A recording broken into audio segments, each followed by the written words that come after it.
A partir de agora, você reza refletindo o Evangelho do Dia, com Monsenhor Lucas Batista.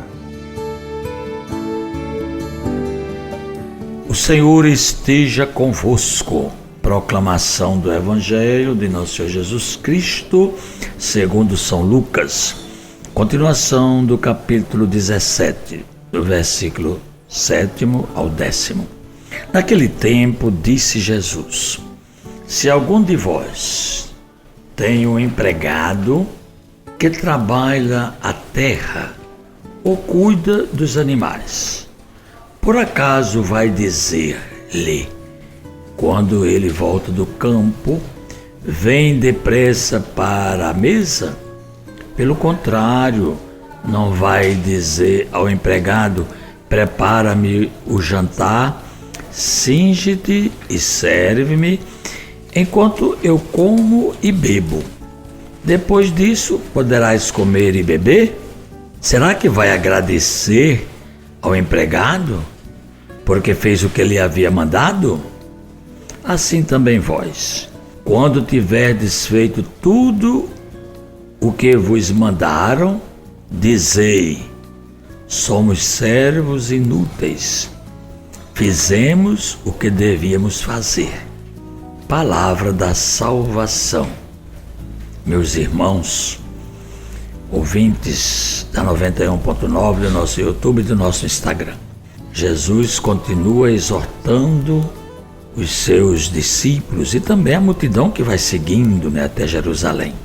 E Jesus faz essas exortações porque ele tem consciência que a missão dele está terminando aqui na terra como um homem de Nazaré. Mas ele quer que os discípulos, aqueles seguidores, os apóstolos, os mais próximos, continuem a missão. E para isso Jesus instrui e deixa para nós aqui uma comparação que é muito assim forte, mas muito clara para ensinar, que é o que existe na realidade. Nós, quando temos os funcionários ou empregados, na maioria há uma exigência muito grande para que ele sempre trabalhe e sirva ao patrão. Estou me lembrando aqui de uma fábrica que colocou exaustores quentes nas toaletes da fábrica, nos banheiros, para poder o trabalhador não ficar lá demorando muito, porque também tem essa coisa, Às vezes o empregado é descansado, procura gazear, não tem muita responsabilidade no trabalho e é um prejuízo, para a empresa, ou para a fábrica, ou para a família, para a casa, para o comércio, para a agricultura. Jesus usou aqui exemplos do campo, porque na época de Jesus nós tínhamos uma sociedade ruralista.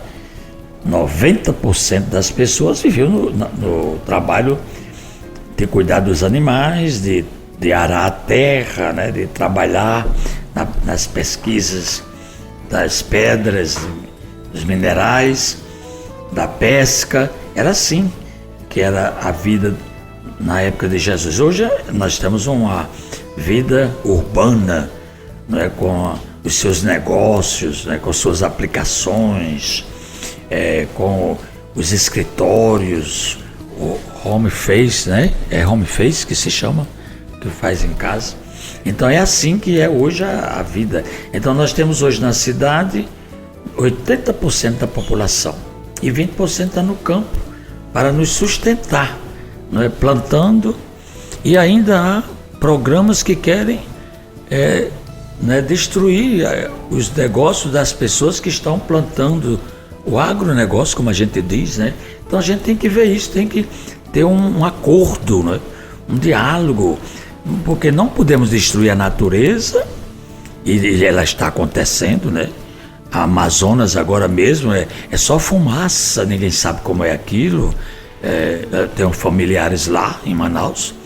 A minha irmã pegou até uma virose e não pode nem abrir as portas, fumaça com areia, ninguém sabe, é um fenômeno, não é? Pois bem, isso é quem mora na cidade, sofrendo as consequências porque a natureza está sendo destruída. O Santo Padre, o Papa, se vocês puderem adquirir, vão às livrarias católicas e comprem a última encíclica que ele escreveu, a última carta apostólica que o Papa escreveu agora, Laudate Deum, né?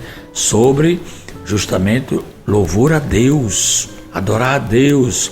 E com isso a gente vai analisar a criação, a natureza, o meio ambiente, né? Que deve estar em nosso favor. Vocês notem as catástrofes que estão acontecendo no mundo. É uma coisa incomum. Agora mesmo, há uma semana ou mais, lá em Copacabana, o mar avançou assim, de repente, uma onda, e levou tudo, levou cadeiras, levou barracas, levou até criança. De repente, você não espera, a natureza está reclamando do homem, o mau comportamento.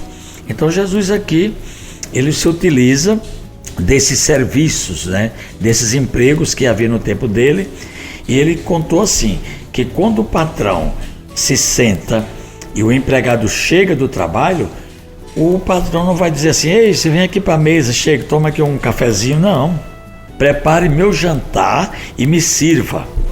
E depois que ele se sacia, é que o empregado vai comer e beber.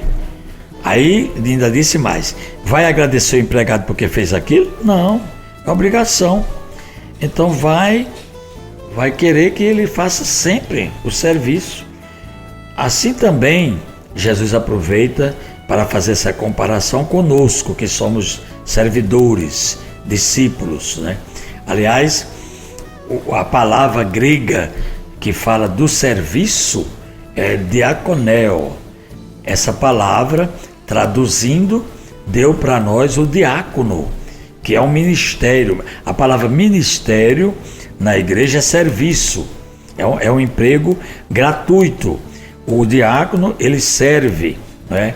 É tanto que eu queria ler aqui para vocês o que é que está na Bíblia. Vejam bem, no início da igreja, no primeiro século do cristianismo, diz assim: novos ministérios. Nesses dias o número dos discípulos tinha aumentado e os helenistas começaram a queixar-se contra os hebreus, porque as viúvas deles eram deixadas de lado no atendimento. Os 12 apóstolos convocaram a multidão e disseram: não está certo que nós descuidemos da palavra de Deus para servir às mesas. Procurem entre vocês 7 homens de respeito, de reputação e repleto do Espírito Santo de sabedoria, e nós os encarregaremos dessa tarefa de servir aos pobres e às viúvas e aos pequenos. E eles foram escolhidos. A proposta agradou e eles escolheram 12: Estevão, homem cheio de fé e do Espírito Santo; Filipe, Prócoro, Nicanor, Timon, Pármenas e Nicolau, um gentil da Antioquia que se convertera para a religião judaica. Foram apresentados aos apóstolos, que rezaram e impuseram as mãos sobre eles. Aí tem uma ordenação. E a palavra do Senhor crescia, o número dos discípulos aumentava bastante em Jerusalém e grande número de sacerdotes obedecia à fé. Olha, isso tudo está na Bíblia, no início da igreja. Então esses homens eram escolhidos para o serviço. E hoje a igreja retomou. Depois de muitos séculos, nós estamos vivenciando também essa experiência. E quantos ministros leigos também estão a serviço, né? Da caridade e da palavra. É isso que Jesus quer dizer para nós. Rezemos. Pai Santo, que chamais todos os fiéis à caridade perfeita e inspirais as muitos seguir mais de perto o vosso Filho, dai aos que chamastes à vida religiosa, serem para a igreja e para o mundo um sinal transparente do vosso reino. Por Cristo nosso Senhor. Amém. Acabamos de ouvir São Lucas, capítulo 17, do versículo 7 ao 10. Você ouviu o Evangelho do Dia, com Monsenhor Lucas Batista.